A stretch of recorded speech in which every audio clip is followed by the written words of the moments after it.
Hello and welcome back to another After Effects video series main. So today I'm going to be going over how to rig in After Effects. So essentially what this is going to be me going over rigging one of the characters we were given. So the first thing I will say is that if you want to import a file, you can either drag and drop the file into here, or you double click this area by here and it'll show up with the folder section. So what you want to do then is you want to go and find your character you've made in either Photoshop or Adobe Illustrator. So from there, what you'll want to do is you'll want to double click this for the composition, and essentially what you want to do is you want to import the kind.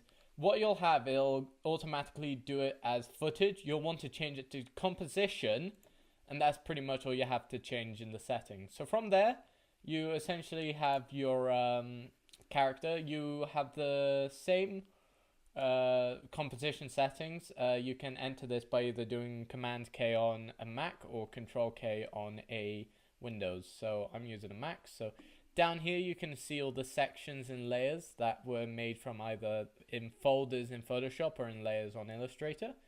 So essentially what you have here, you have all of the body types. So what I did is I color coded each individual body type to indicate which body color is which. So essentially the red is the left arm and any joints with it. The yellow are the left foot, left leg, all that, yada yada yada. Just to understand which body part is going to be connected to which part, and then understanding. So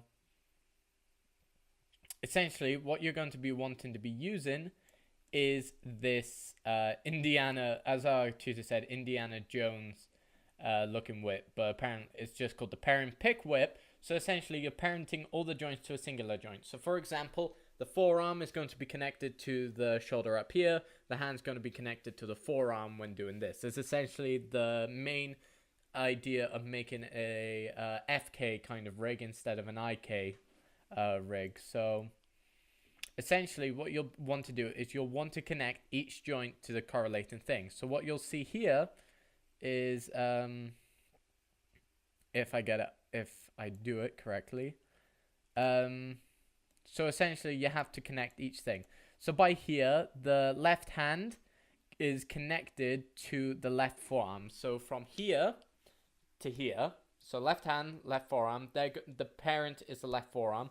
The parent for the left forearm is the left shoulder, and the parent for the left shoulder is the body. Because when you move the body then all around, the joint won't be left where it was. It'll be carried with the body itself, so that it changes the direction of it.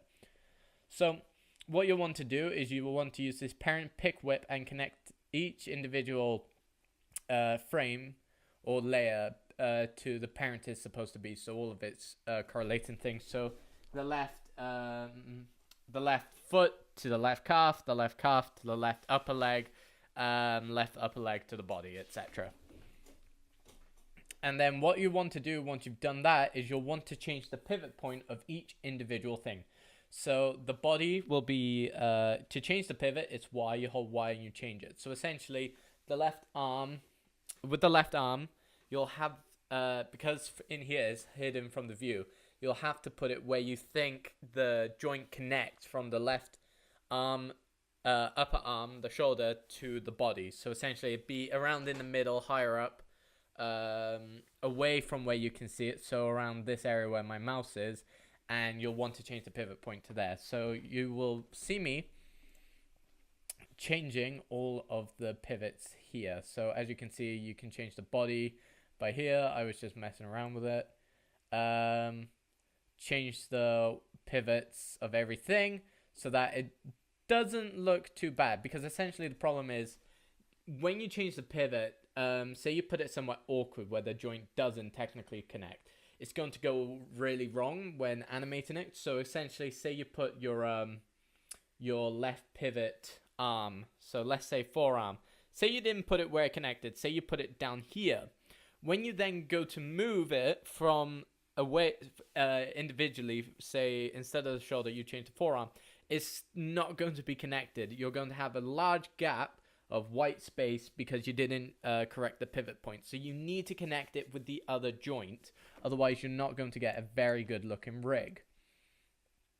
So as you can see, I'm testing out my stuff. So in order to know if your rig has worked, what I do is I always test it with some poses. So essentially what I'm going to show you is that I changed it to more of an aggressive looking kind of stance by here, just to test out. So does the leg work? Does the calf work? Does the foot work? Does it work so that you have no weird looking proportions in this character? And overall it worked pretty well to what I wanted it to. So as you can see by here, I move it back because when creating walk cycles, essentially the leading arm will be forward and then the other leg will be forward. Then with the other arm it'll be backwards, and then the other leg will be backwards. So it's basically opposite directions for each thing. So yeah, overall that's mainly the rigging. It's not that hard, to be honest. It's so much easier than you'd think. So essentially what you need to do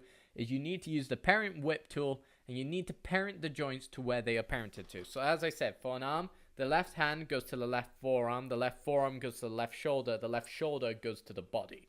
So overall, it's really not that hard. And then it's the same with the legs. The left foot goes to the left calf goes to the left leg, the left upper leg goes to the body.